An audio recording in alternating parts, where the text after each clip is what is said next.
राजा और चिदम्बरम दोनों मिलकर फैसला किया। तो राजा को पकड़ लिया तो इसको क्यों नहीं पकड़ा? एक बार लगे, बड़े लोग भी पकड़े जा सकते हैं तो छोटे लोग डर जाएंगे, वो ठीक है। समाज में जब पैसे के आधार पर समाज की प्रतिष्ठा बनने लगती है तो भ्रष्टाचार होना स्वाभाविक है।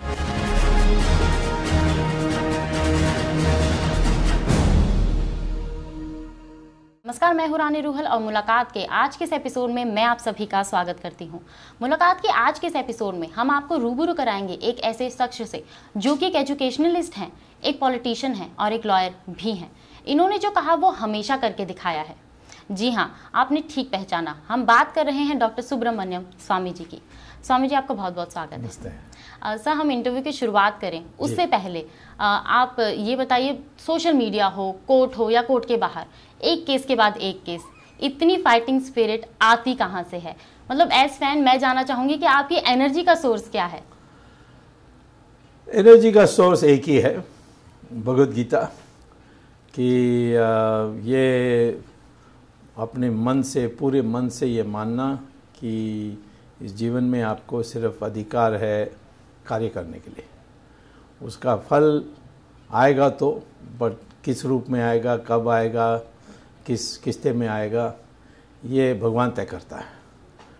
तो जब इस प्रकार की मंशा होती है, बन जाती है, तो व्यक्ति कभी में अहंकार नहीं होती है कि मेरे कार्य से फल मिलेगा, नहीं मिलेगा, मैं फेल हो जाऊंगा, नहीं हो जाऊंगा, मैं सक्सीड करूंगा, नहीं करूंगा।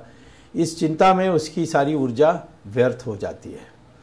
तो यदि ये मन सब में आ जाए कि हमें अधिकार सिर्फ कार्य करने के लिए, वो भी अच्छा कार्य करेंगे तो अच्छा कर्म बनेगा, तो फिर मैं तो आप खुद अनुभव करेंगे कि ऊर्जा ऑटोमेटिकली आ जाएगी।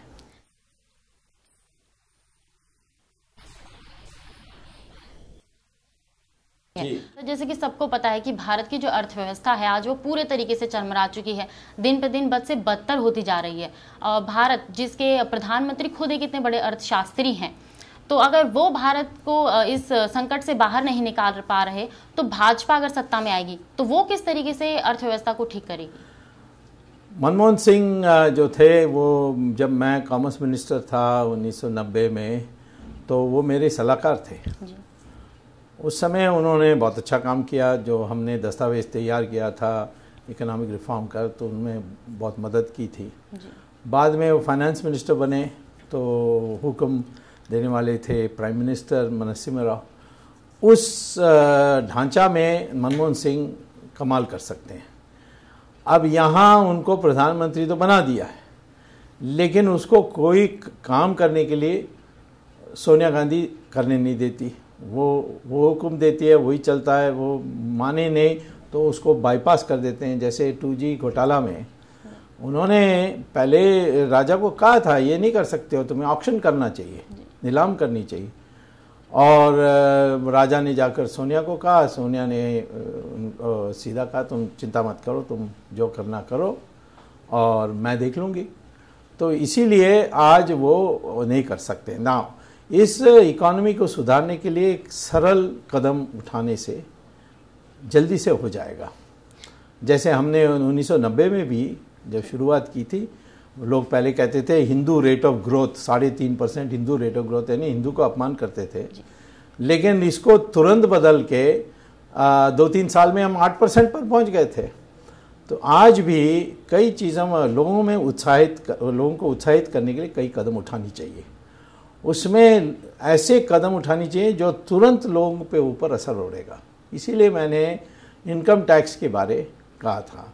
मैंने कहा था कि ये जो सारी नदियां हैं, इसका आप कई हैं जिसमें सरप्लस में हैं, फ्लड्स पैदा करते हैं, कई हैं जैसे कावेरी है उसमें पानी ही नहीं है, तो एक वाटर ग्रिड बना दें, कैनाल, तो रोजगार भी पैदा हो गया, पानी भी ऐसे जगहों से जाएगा जहाँ पानी कभी मिलती नहीं है।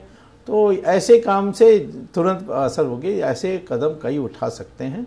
उसके लिए भारतीय जनता पार्टी एक विजन डॉक्यूमेंट तैयार कर रही थी नितिन गडकरी के कमेटी में, तो उससे होगा। आपने कहा था कि मनरेगा जो है उसे भी खत्म कर देना चाहिए क्योंकि वो अर्थव्यवस्था के लिए नुकसानदेह है। मतलब उससे अगर देखा जाए तो लोगों को रोजगार मिलता है, तो वो किस तरीके से अर्थव्यवस्था के लिए खराब? देखिए, ये रोजगार किसके लिए मिलता है? सड़क को खोदना, कभी सड़क को खोद कर फिर उसको खराब करना, फिर खोदना, या नाली खोलना, फिर उस पर दोबारा मिट्टी डालना, ये सारे एसेट्स पैदा नहीं करते।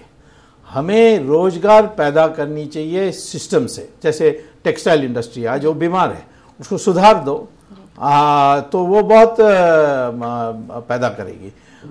व्यापारियों को जो जैसे आज होलसेल थोक व्यापार है, इसमें उनको कर्जा मिलती है 12% रेट में, उनको 4% में दीजिए। अब वॉलमार्ट आएगी तो उनको 2% में कर्जा मिलेगी अमेरिका में। तो ऐसे करके लोगों में रोजगार, इकोनॉमी में रोजगार पैदा करने से ये स्थायी होगी। ये तो अस्थायी है और ये एक बुरी आदत भी पैदा कर दी है। आजकल लोग गांव में काम नहीं करते क्योंकि उनको 80 रुपए मिलेंगे, यहाँ 40 रुपए मिलेगी खेत में, तो वो आएंगे नहीं, वो फिर इसको लेकर बैठ जाते हैं। तो इसीलिए ये, और इसमें सारा पैसा तो नहीं जा रहा है। हो सकता है कि 6 रुपए में एक रुपया ही आखिर में पहुंच रहा है, बाकी सारे कांग्रेस वाले बीच में उसको खा रहे हैं। अभी आपने अपनी एक प्रेस कॉन्फ्रेंस में कहा था कि इनकम टैक्स जो है उसे बंद कर देना चाहिए। अगर उसे ही बंद कर दिया जाएगा तो इनकम कहाँ से आएगी गवर्नमेंट? नहीं, नॉट एट ऑल।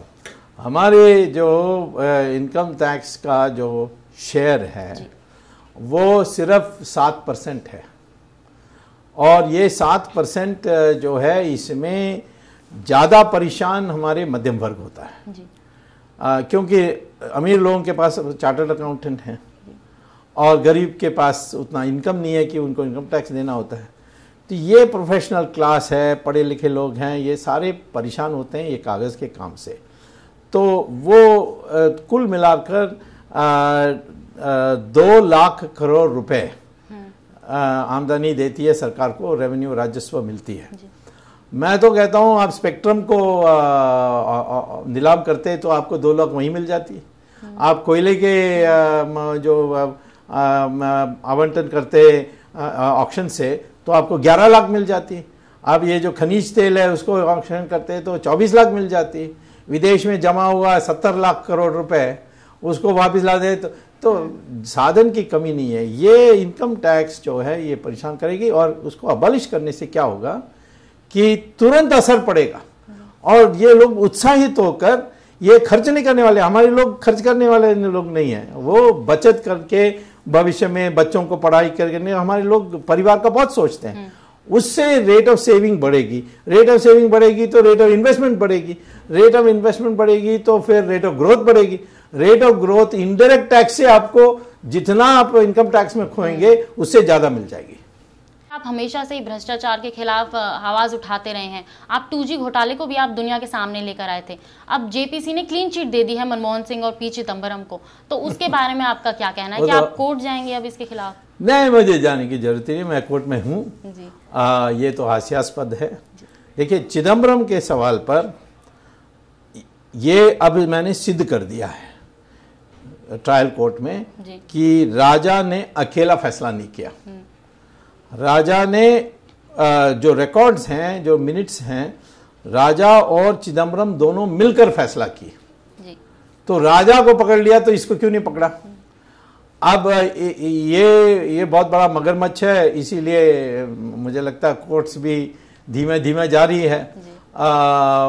वो निश्चित तौर पर चिदम्बरम कभी बचेगा नहीं। मनमोहन सिंह के ऊपर एक क्रिमिनल फॉल्ट नहीं है, उस पर एक सिविल फॉल्ट है, माने उन्होंने वो देखते रह गए। परंतु मुझे लगता है कि उनका बचाव में उन्होंने कागज रखे हैं।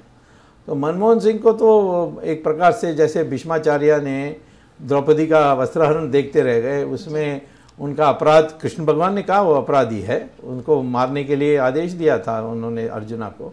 वैसे ही ये एक रीढ़ की हड्डी के ना होने के एक नमूना निकले, और इसीलिए उस पर जरूर कार्रवाई कभी होनी चाहिए।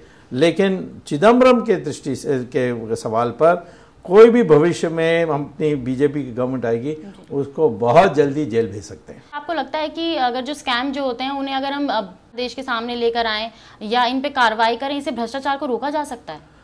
भ्रष्टाचार को रोकने के लिए 3 कामें करनी चाहिए जी।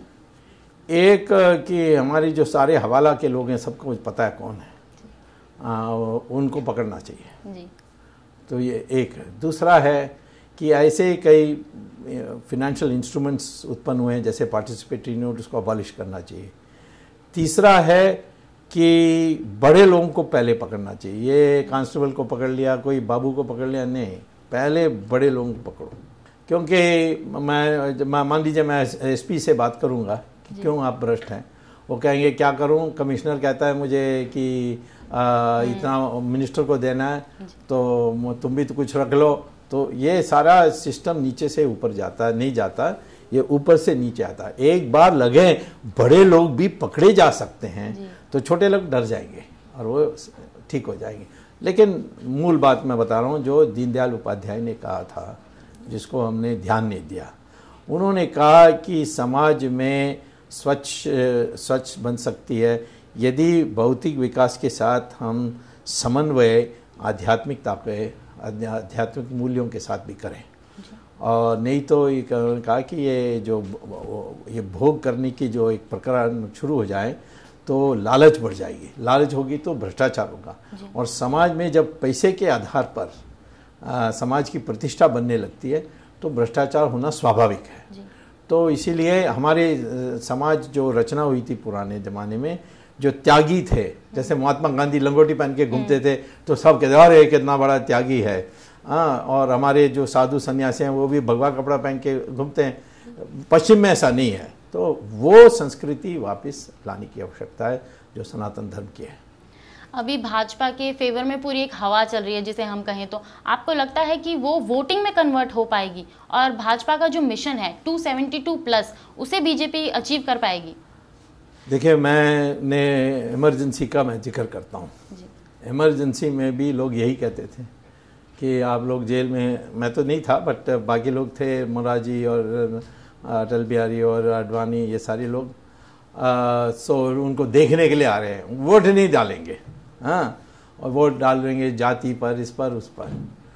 परंतु लोगों का दिमाग में एक ही बात थी कि लोकतंत्र के बिना हमारी जो साधारण मनुष्य है वो पछताएगा, जैसे नसबंदी में, इसमें उसमें। तो उन्होंने सब मन बना ली थी। वैसे ही आज मन बन गया है कि ये यूपीए सरकार कतई एक दिन भी आगे 2014 के बाद चलनी चाहिए।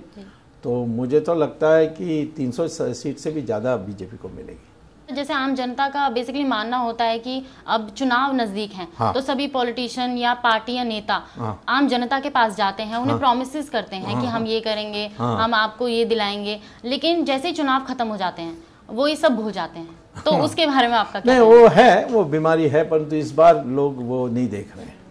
वो देख रहे हैं कि इनको जाना चाहिए। अभी जो राहुल गांधी का अमेठी में हाल हुआ जी। जो अखबार में नहीं छप रहा है, सोनिया गांधी का जो हाल हुआ वो नहीं छप रहा है। सोनिया गांधी तो अब खुद चुनाव नहीं लड़ने के लिए सोच रही है। तो ये तो जमीन में, और जो नरेंद्र मोदी की जो आम सभाएं हो रही हैं वो त्रिची में तमिलनाडु में हो या यहाँ हरियाणा में हो या दिल्ली में हो, कहीं भी इतनी बड़ी भीड़ आती है और सब अपने आप आते हैं। इसको, इस भीड़ को कोई मोटर गाड़ी से नहीं ला सकते।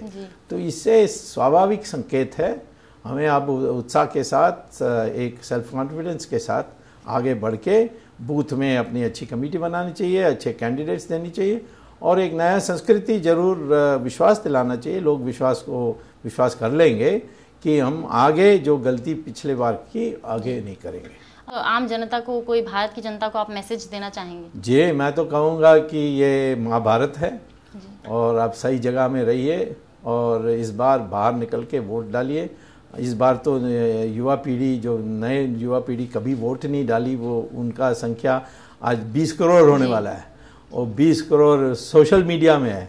वो तो सोशल मीडिया तो पूरा बिल्कुल अपने फेवर में है। तो जीत निश्चित है, इसको खो ना बैठे, इसके लिए हम मेहनत करनी चाहिए। तो जैसे कि स्वामी जी ने कहा कि अगर दिल में तमन्ना हो तो कोई भी कार्य पूरा किया जा सकता है, और उन्होंने ये भी कहा कि भ्रष्टाचार जो है वो नीचे के स्तर से नहीं बल्कि ऊपर के स्तर से शुरू होता है। अगर उन्हें पनिश किया जाए या उनके खिलाफ कार्रवाई ही की जाए तो भ्रष्टाचार को ख़त्म किया जा सकता है। स्वामी जी, हमसे बात करने के लिए और अपना कीमती समय हमें देने के लिए आपका बहुत बहुत शुक्रिया। आज के अंक में बस इतना ही। फिलहाल के लिए हमें दीजिए इजाज़त। नमस्कार।